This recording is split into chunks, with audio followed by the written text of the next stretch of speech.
Bismillahirrahmanirrahim. Assalamualaikum warahmatullahi wabarakatuh. Al-Fatihah. Bismillahirrahmanirrahim. Iyyaka na'budu wa iyyaka nasta'in.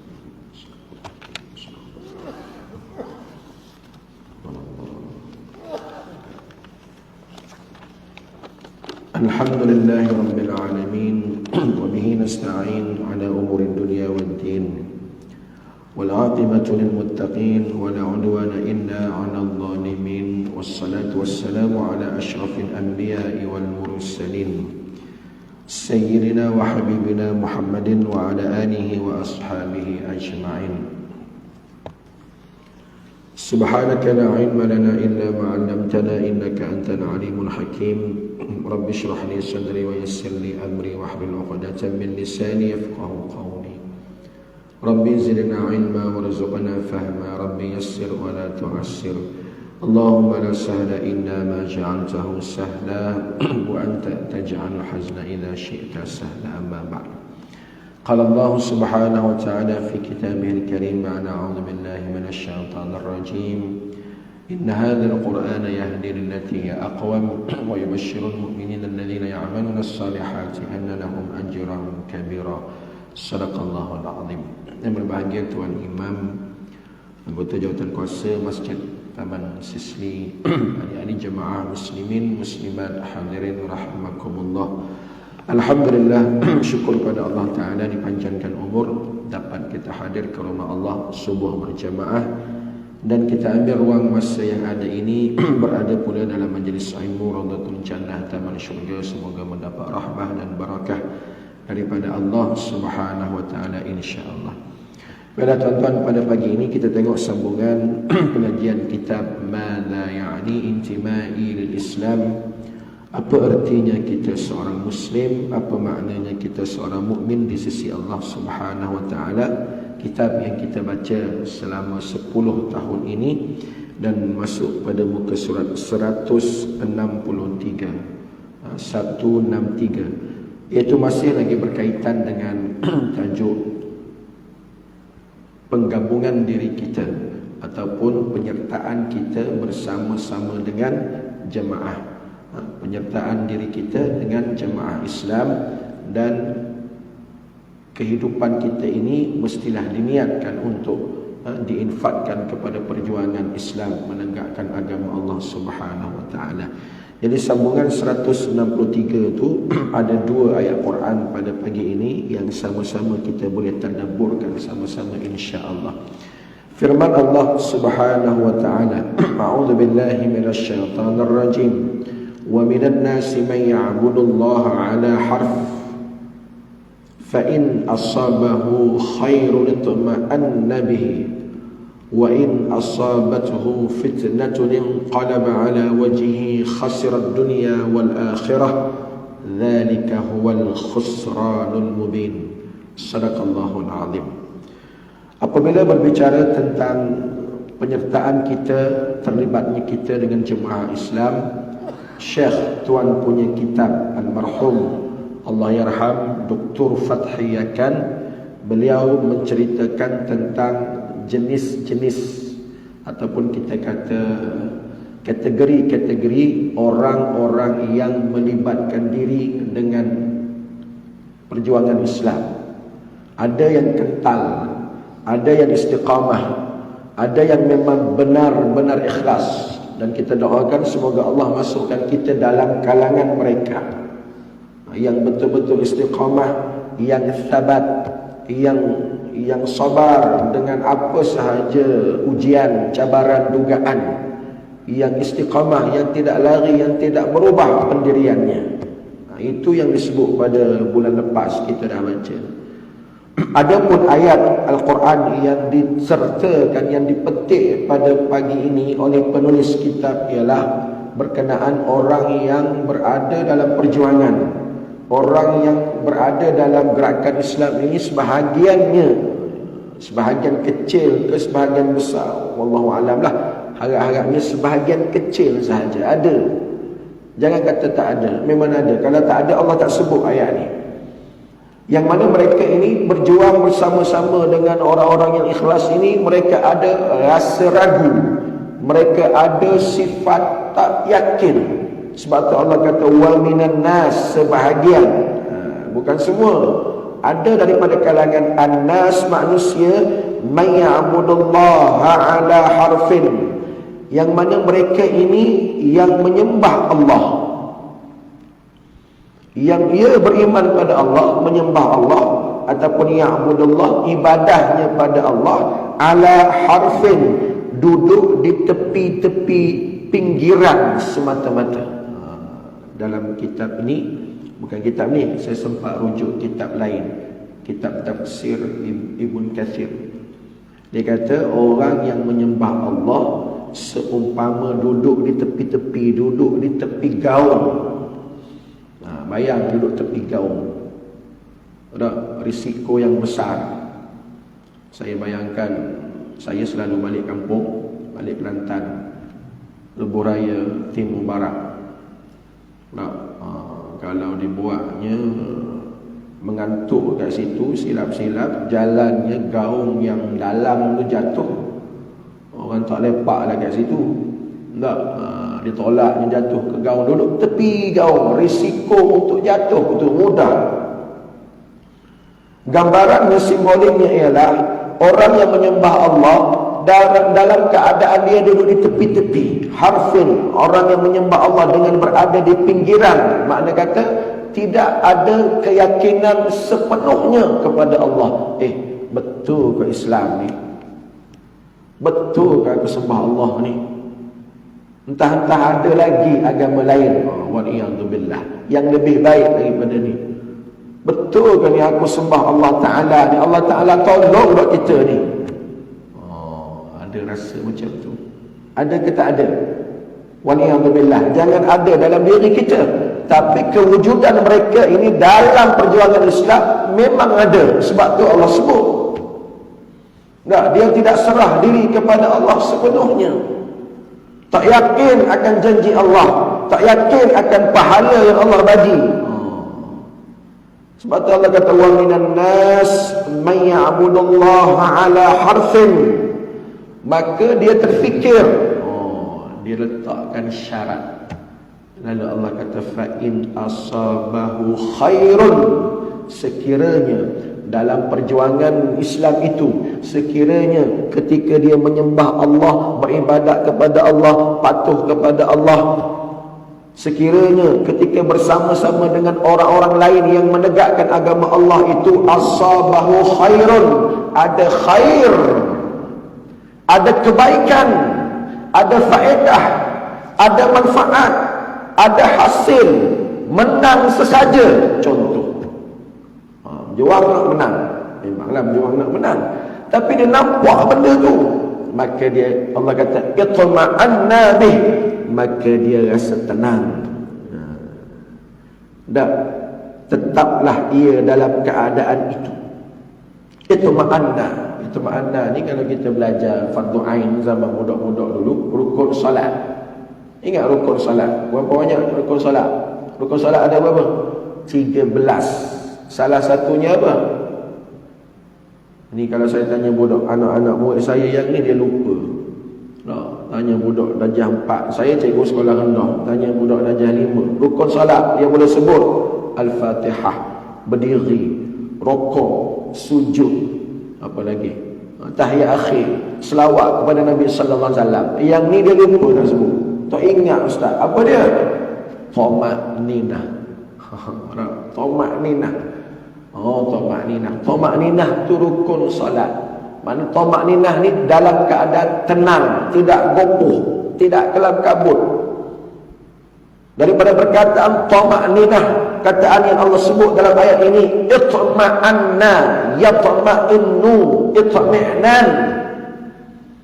Maka ketika dia sembah Allah, beribadat kepada Allah, tengok-tengok, ada faedah dia, ada kebaikan, ada hasil, ada kemenangan yang segera. Dia tenang, seronok. Tenang, seronok. nak jual. Boleh jadi Perdana Menteri, contoh. Boleh merentah negeri, jadi Menteri Besar, contoh. Seronok dia. Tu. Tetapi masalahnya, sebab tu kena habiskan ayat ni, jangan berhenti kat situ. Wa in asabathu fitnah. Allah kata, tetapi apabila dia duduk dalam Islam, berjuang agama Allah, berjuang Islam, berjuang untuk tegakkan, malam tadi kita baca apa? Kitab malam tadi, amar ma'ruf nahi munkar. Dia buat benda-benda macam tu, amar ma'ruf nahi munkar, berjuang agama Islam. Tiba-tiba Allah uji dengan fitnah. Fitnah ni dengan makna bahasa Arab, jangan duk ingat bahasa Melayu. Kalau bahasa Melayu kita kata fitnah ni apa? Tuduh orang. Mu fitnah aku, aku saman sebab mu ni fitnah aku, maka aku saman 10 juta, contoh. Itu fitnah yang kita guna dalam kataan bahasa Melayu. Fitnah di sini dengan makna apa? Ujian, dugaan, musibah, bala bencana. Nak berjuang ni ada ujian dia, ada musibah, ada bala bencana dia. Allah uji macam-macam. Kadang menang tapi tak boleh merintah. Ujian, contoh. Menang dah, kursi cukup dah, majoriti dah, tak boleh merintah negeri Perak, contoh. Maka itu fitnah, ujian.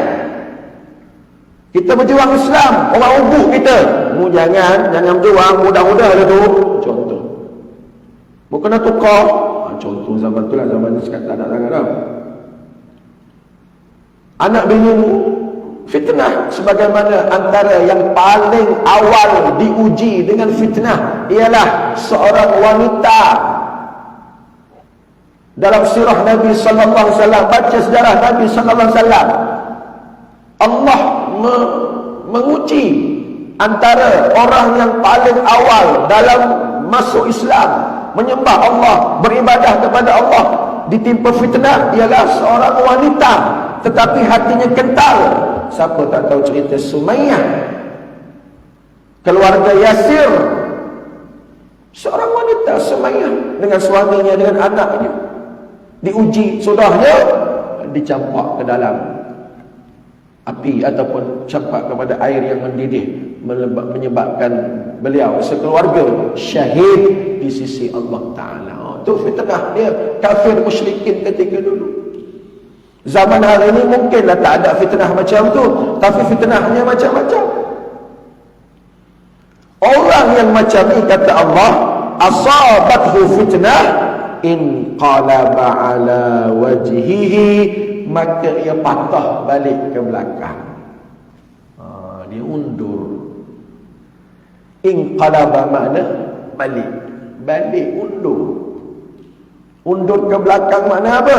Sebelum ni dia tidak Islam. Bila berjuang Islam, tengok-tengok fitnah, patah balik. Na'udzubillah, tak mahu lah. Sebelum ni dia tak mengucap la ilaha illallah. Bila mengucap la ilaha illallah, masuk Islam, tiba-tiba Allah uji, tak tahan uji, patah balik ke belakang, tak mahu dah. Maka orang sebegini tidak kental, tidak kuat, tidak istiqamah, tidak sabat. Allah kata apa? Yang ni kita takut.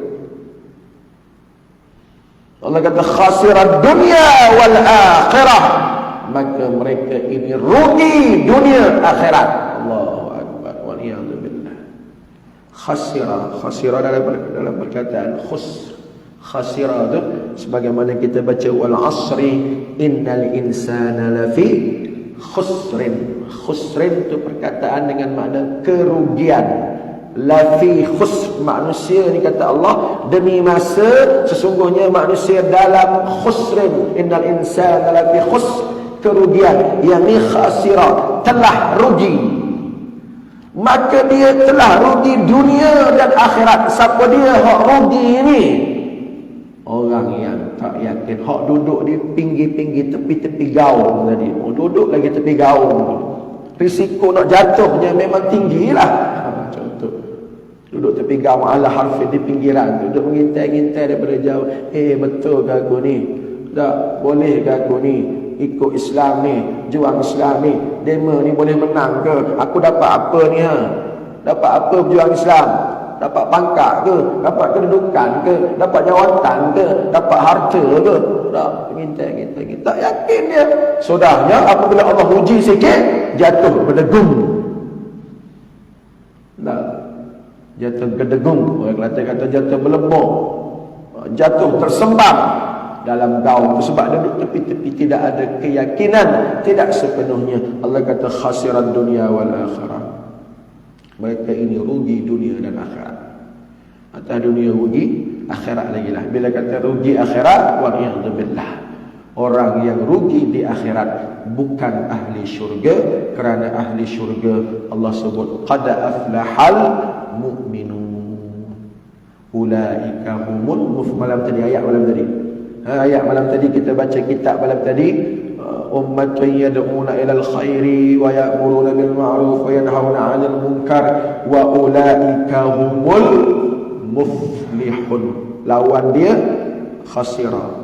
Muflih, orang beruntung, orang berjaya, yang buat kerja amar ma'ruf nahi munkar, yang berjuang atas nama Islam, yang ikhlas, yang sabar, yang istiqamah sampai ke mati, maka itulah muflihun, yang beruntung. Yang ni rugi, bukan setakat dunia rugi, akhirat. Dzalika huwal khusranul mubin. Itulah kerugian yang nyata, jelas ruginya. Tak yakin pada Allah. Tak, dia ialah soal yakin ni di hati. Yakin tak yakin, confident ke tak confident ke, itu soal hati. Dan di hati itu jugalah letaknya iman. Dia amat berkait dengan iman. Tak yakin, aku juang Islam dapat apa? Letih adalah. Oh, cakap macam tu. Tak, kena keluar duit. Bukan dapat duit, kena keluar duit. Kena belanja itu, belanja ini, kena infak itu, infak ini. Rugi tu tak ada beda malah Oh tu, ketidakyakinan kepada janji Allah Subhanahu wa taala. Sebagaimana Allah sebut zaman Nabi berada di Madinah. Ketika Nabi berada di Madinah, apabila Nabi nak mengerah tentera-tentera ke Tabuk, peperangan Tabuk, ketika itulah terujinya dengan zaman, dengan musim panasnya, dengan musim buah-buahan yang tengah lebatnya, maka mereka ini tertipu. Nampak dunia tu, nampak apa? Habuan buah-buahan yang tengah lebat. Rugi kalau aku pergi Tabuk. Madinah ni tengah untung ni, tengah niaga, tengah kencang ni, untung tengah lebat ni. Maka mereka itu khasiran dunia wal akhirah. Allahu akbar. Ayat ni tuan-tuan, saya tengok kitab tafsir ada asbabun nuzul. Kalau kita mengaji ilmu tafsir ayat Al-Quran, sebahagiannya ada asbabun nuzul, iaitu dikaitkan dengan seorang lelaki yang datang ke Madinah. Dia kata, kalau aku berjuang Islam, kalau aku berjuang Islam ni, Allah bagi aku anak lelaki tak? Kebetulan dia belum ada anak lelaki. Tu je. Kalau aku berjuang Islam lah, kalau aku berjuang Islam ni, duduk dalam agama Islam, Allah bagi apa kat aku? Allah bagi aku anak lelaki je. Zaman tu kan anak lelaki ni, yalah zaman hari ni pun anak lelaki tu dari segi ilmu hukum faraidnya lebih kuat berbanding anak perempuan. Tambah zaman tu ada lagi apa nama ni, kepercayaan anak perempuan tu ditanam hidup-hidup, tak mau anak perempuan, dia nak anak lelaki. Kalau aku berjuang Islam ni, aku dapat apa? Anak lelaki ni sebagai lambang kehebatan aku yang akan mewarisi harta aku. Tu je. Lalu turunlah ayat ini sebagai teguran kepada mereka yang nak sesuatu daripada perjuangan Islam, tidak ikhlas, tidak sabar, seumpama berada di tepi gaung, bila-bila masa saja boleh jatuh. Begitulah i'tiqadnya, akidahnya. Kalau dia tidak ikhlas, bila-bila masa saja dia boleh terjatuh ke dalam kerugian dunia dan akhirat, dan bila-bila masa saja dia boleh lari daripada perjuangan Islam. Sebab itu pentingnya sabar, pentingnya ikhlas, pentingnya tetap, pentingnya istiqamah. Sebab itu kitab ni tuan-tuan yang kita baca 10 tahun dah ni, Kitab apa orang panggil ni? Kitab Haraki. Orang panggil kitab ni satu dunia.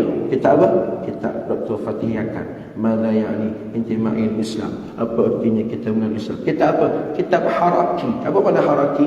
Kitab pergerakan Islam. Kitab orang nak bergerak atas nama Islam. Inilah dia punya silibus sukatan, usrahnya, liqa' fikrinya, usrahnya. Inilah cerita. Kalau orang yang tidak duduk dalam jemaah, tidak pernah berusrah, tidak pernah liqa' fikri, memang tak biasalah dengan kitab ni. Kerana kitab ini mengajar kepada kita sabat, pendirian kita tetap, istiqamah, tak lari. Maka ayat-ayat sebegini memberi kekuatan kepada kita. Aku tak lari sampai mati, aku nak tolong agama Allah. In tansurullah yansurkum wa yuthabbit aqdamakum. Wahai orang beriman, kalau kamu tolong agama Allah, Allah akan menolong kamu. Ini janji Allah, bukan janji orang, bukan janji manusia. Wahai orang beriman, kamu tolong agama aku, maka aku akan menolong kamu. Wa yuthabbit aqdamakum, dan aku akan tetapkan tapak kaki kamu. Tapak kaki kamu tetap dalam Islam. Tapak kaki kamu tak akan ke mana pun sampai mati dalam Islam. Siapa dia janji? Allah. Syarat dia apa? Tansurullah, tolonglah agama Allah. Terlibatlah dalam perjuangan menegakkan agama Allah. Itu dia. Baik, seterusnya ayat firman Allah muka surat 163. Ada lagi kita habiskan dah. Kita habiskan muka surat 163 ni. Ada satu lagi firman Allah ayat Quran daripada surah Ali Imran. Yang ni panjang sikit.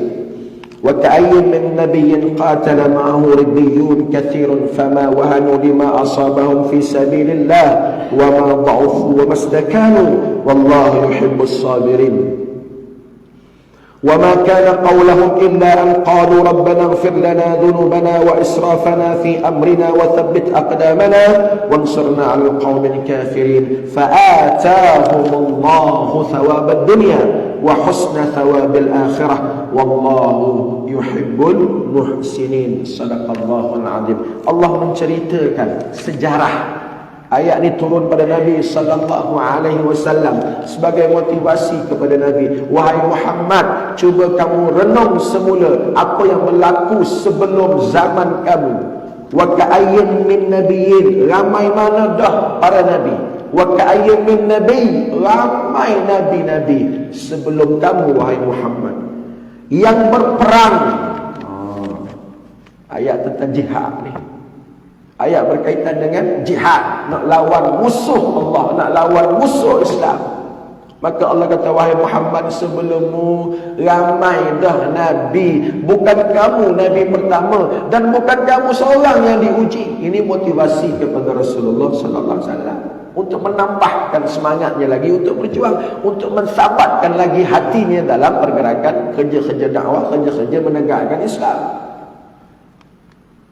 Qatala ma'ahu ribbiyun, berperang, berjuang bersama dengan Nabi itu pengikut-pengikutnya dalam jumlah yang ramai. Ramai dah Nabi yang berperang. Zaman Nabi Musa alaihissalam lawan Fir'aun tu kira perang tu. Zaman Nabi Ibrahim lawan Namrud tu kira perang tu. Dan mereka ini ada pengikutnya yang bertakwa. Ribbiyun, Allah guna perkataan ribbiyun, pengikut-pengikut, orang belakang, penyokong-penyokong, bukan setakat sokong, dokong. Boleh beza sokong dan dokong. Kalau penyokong ni daripada jauh sokong, aku sokong. Tapi kalau mendokong, dia terlibat sana. Zaman Nabi Isa alaihissalam dia panggil apa? Hawari. Dia panggil nama gelaran dia. Wa qala al-hawariyun. Hawariyun ni pengikut-pengikut Nabi Isa yang beriman dengan Nabi Isa, yang berjuang bersama Nabi Isa. Tak kisahlah apa nama pun. Hari ni kita kata puak-puak amilin sebagaimana kita dah baca pada bab-bab yang sebut tajuk-tajuk sebelum ni. Dia guna perkataan amilin. Mana amilin, mana aktivis-aktivis, mana pejuang-pejuang, mana penyokong-penyokong, pendukung-pendukung akan sentiasa ada.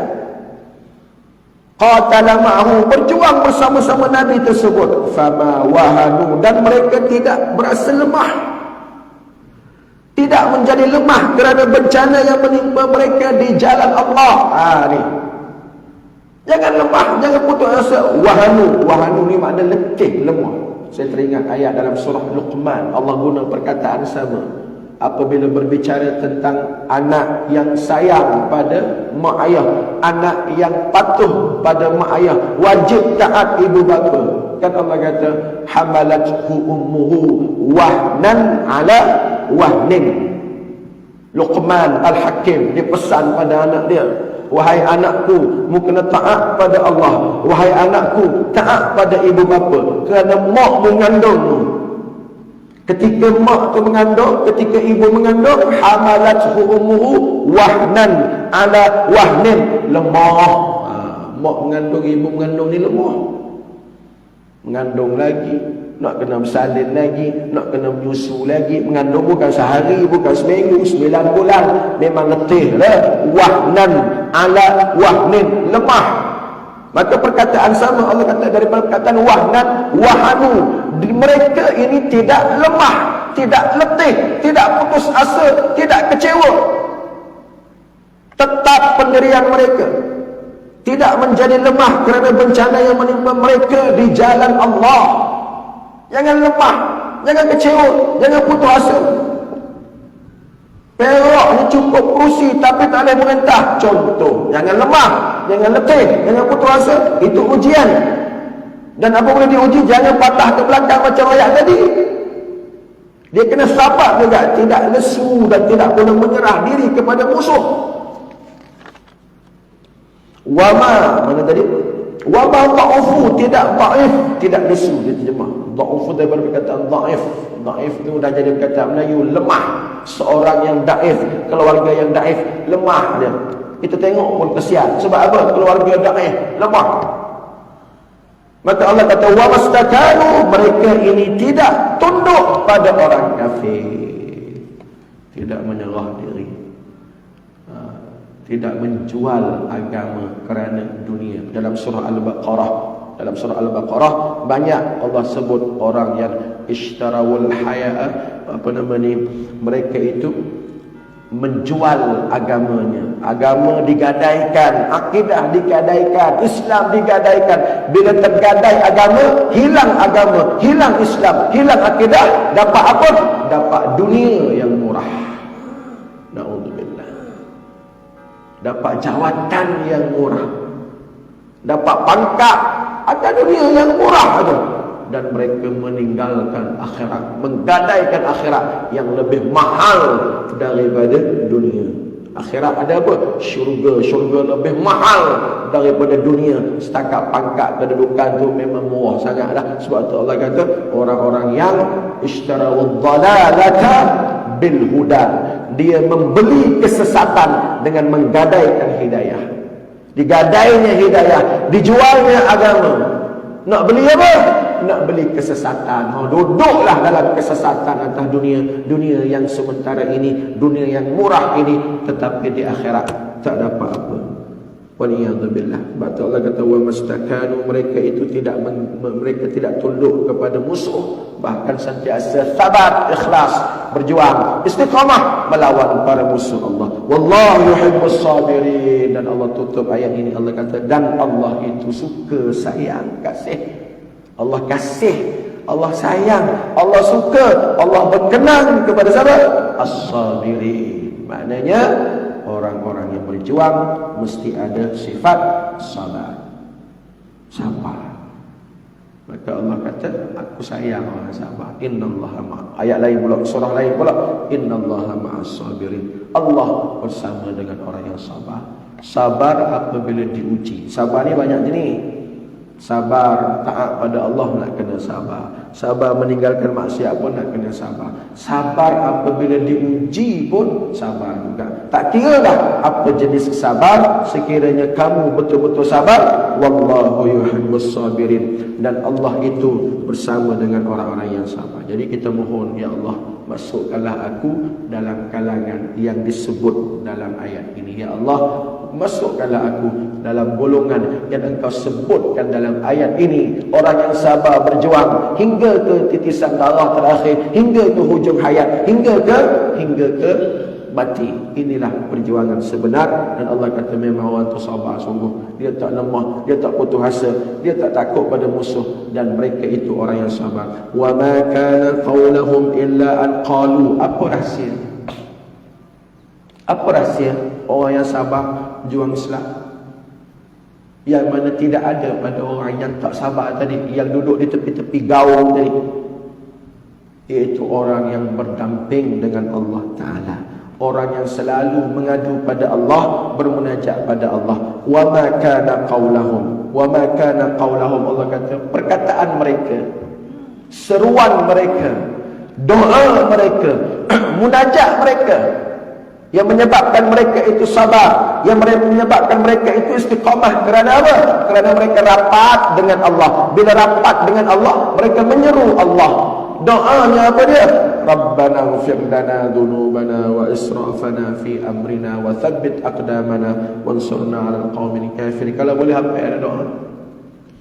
Kalau boleh hafallah doa ni, baca Rabbana ighfir lana dhunubana wa israfana fi amrina wa thabbit aqdamana wansurna 'alal qaumil kafirin. Kata Allah, mereka ini sentiasa berdoa. Lalu dengan doa tadi ada hubungan rapat dengan Allah, maka Allah campakkan ke dalam hati mereka itu istiqamah. Allah berikan ke dalam hati mereka itu kental, sabar, tetap pendirian, tak lari. Kerana mereka sentiasa berdoa. Allah menceritakan orang itu berdoa dalam erti kata Allah juga nak suruh kita baca doa ni. Allah kata mereka ini berdoa, maka mu pun wahai umat Muhammad, ayat ini turun pada Nabi, berdoa jugalah. Inilah doanya, Rabbana ighfir lana dhunubana, ampunlah dosaku ya Allah. Minta ampun dulu. Yang pertama minta ampun dulu supaya Allah bersihkan kita. Rabbana ighfir lana dhunubana, ya Allah ampunlah dosaku ya Allah, dosa banyak ya Allah, banyak dosa ya Allah. Wa israfana, dan kemelampauan kami. Israf daripada perkataan asrafa, yusrifu, israf, melampau. Ada benda kita terlampau, ada benda kita melampau batas, ada benda kita kadang-kadang melebih-lebih. Maka di situ adanya dosa. Dzunubana, dosa-dosa kami, wa israfana, dan kemelampauan kami. Kalau ada ya Allah, ampun semua ya Allah. Fi amrina, dalam urusan kami. Dalam urusan dunia kami, dalam urusan agama kami, dalam urusan jihad kami, dalam urusan perjuangan kami, kadang-kadang ada yang melampau. Macam apa ni lah? Melampau. Siapa-siapa tak sokong masuk neraka. Yang tu, orang tu kena baca doa ni. Duk neraka kat orang. Kita nak ngajak kepada nyokong kita, dia tak sokong, jangan nak kata neraka. Tak boleh. Tak boleh. Itu melampau. Lepas tu ada doa macam ni, baca doa ni, Rabbana ighfir lana dhunubana wa israfana, ya Allah ampunlah aku ya Allah, wa israfana, dan kemelampauan kami, fi amrina, dalam urusan kami, wa thabbit aqdamana, dan tetapkanlah tapak-tapak kaki kami. Aqdam daripada perkataan qadam, bukan kidam. Jangan bertukar. Kalau kidam sifat Allah, kan? Kidam sifat Allah, Allah wujud. Kidam makna sedia ada. Ini qadam. Qadam makna tapak kaki. Kalau satu tapak kaki, kalau banyak tapak kaki, aqdam. Wa thabbit aqdamana, tetapkanlah tapak-tapak kaki kami, makna kami tak pergi lain. Kami tak keluar agama ini. Kaki kami tidak pergi ke agama lain. Waliyahzubillah. Kaki kami tidak berjuang dengan cara jahiliah. Kaki kami tidak berpindah ke cara sekuler. No. Kaki kami tetap dalam perjuangan Islam. Minta dengan Allah. Wathabbit aqdamana wansurna. Tolonglah ya Allah. Tolong. Sebab yang memberi pertolongan itu Allah. Alal qaumil kafirin. Untuk berdepan dengan orang-orang kafir. Orang kafir ni nak lawan dia kena ada kekuatan. Kekuatan apa? Bukan kekuatan duit. Ya, demo banyak duit. Contoh, Derma boleh jadi banyak duit, derma boleh jadi banyak penyokong, derma boleh jadi banyak macam-macam, tapi kita ada apa? Wa tarjuna minallah ma la yarjun. Kita ada Allah yang orang kafir tak ada pun. Allah tempat orang Islam bergantung, yang orang kafir tak percaya pada Allah pun. Maka kita mohon wansurna 'alal qaumil kafirin. Nak lawan pokok kafir ni, maka mohon dengan Allah, unsurna wansurna, ya Allah, tolonglah ya Allah.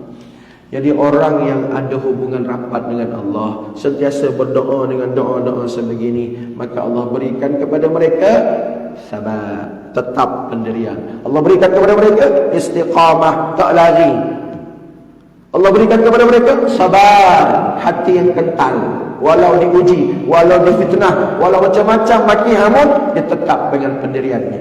Lalu Allah kata fa'atahumullahu thawabad dunya wa husna thawabil akhirah. Maka Allah Ta'ala berikan kepada mereka itu kebaikan. Thawab makna pahala, pahala atas dunia, dan lebih baik lagi balasan pahala di akhirat. Wallahu yuhibbul muhsinin. Dan Allah Ta'ala itu amat cinta, kasih dan sayang kepada orang-orang yang melakukan ihsan, iaitu kebaikan. Inilah yang disebut oleh Nabi sallallahu alaihi wasallam. Dalam hadis Nabi ada riwayat menyebut ad-du'a silahul mu'min. Ad-du'a silahul mu'min. Doa senjata orang beriman. Doa ni senjata orang beriman. Nak lawan mungkin lawan duit, kalahlah. Lawan harta benda, kalahlah. Lawan kekuatan memang kalah. Tapi kita ada Allah, kita berdoa, itulah senjata yang tak ada pada orang kafir. Maka kekuatan senjata berdoa pada Allah, bergantung pada Allah itu, Allah kata aku bagimu kebaikan sawaban dunia wa husna sawabil akhirah, memberikan pahala di dunia, balasan dunia lagi. Dalam kitab tafsir contoh balasan dunia adalah bila menang perang, peperangan Badar. Contoh perang Badar menang. Bila perang Badar tu menang, ada harta rampasan, dia panggil Al-Anfal. Sebab tu dalam Quran ada surah Al-Anfal, yas'alunaka 'anil anfal. Wahai Muhammad, ramai duk tanya kamu tentang anfal, tentang harta rampasan perang ni. Qulil anfalu lillahi war rasul. Jawab wahai Muhammad, kata pada mereka wahai Muhammad, sesungguhnya urusan harta rampasan perang itu lillahi war rasul, urusan Allah dan Rasul. Mana al-anfal?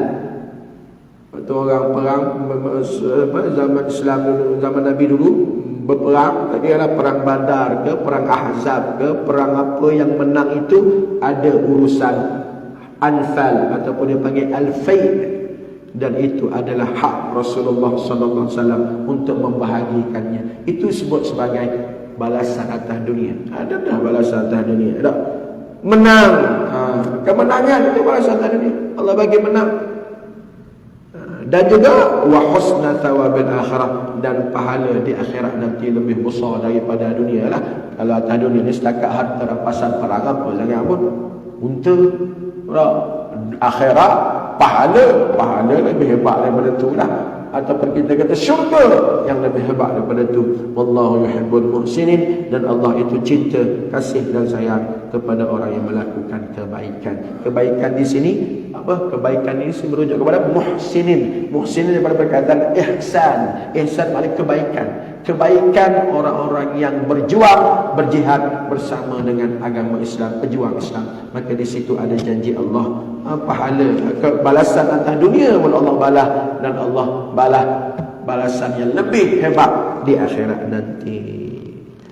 Wallahu a'lam bissawab. Cukuplah tuan-tuan setakat tu tuan-tuan. Walaupun sekadar 2 ayat, saya habiskan muka surat 163 sebagai santapan rohani pada kita pada pagi ini, supaya dengan membaca ayat Allah, mentadabbur ayat Allah, kita faham.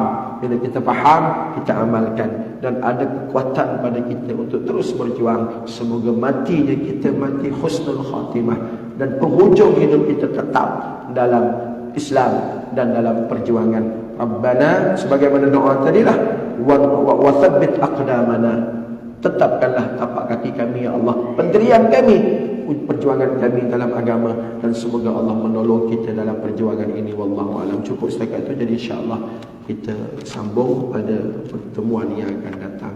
Ada beberapa ayat lagi tu, ada yang belum saya habiskan. Banyak lagi tu. Ada 5 ataupun 6 ayat lagi yang perlu dibaca pada bab ini. Insya-Allah tersambung pada bulan hadapan. Balik kepada jadual asalah hari Ahad minggu yang ketiga insya-Allah pada bulan Disember nanti.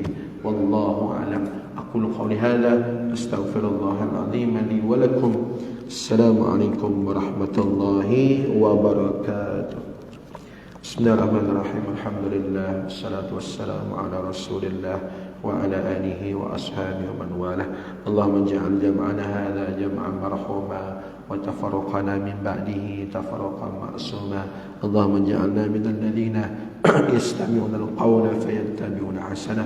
ربنا اغفر لنا ذنوبنا وثبت أقدامنا وانصرنا على القوم الكافرين. ربنا اغفر لنا ذنوبنا وإسرافنا في أمرنا وثبت أقدامنا وانصرنا على القوم الكافرين. ربنا آتنا في الدنيا حسنة في الآخرة حسنة وقنا عذاب النار. صلى الله على محمد وعلى محمد والحمد لله رب العالمين. Kita tutup majlis tasbih kafarah suratul Asri. Subhanallahumma wa bihamdihi. Bismillahirrahmanirrahim.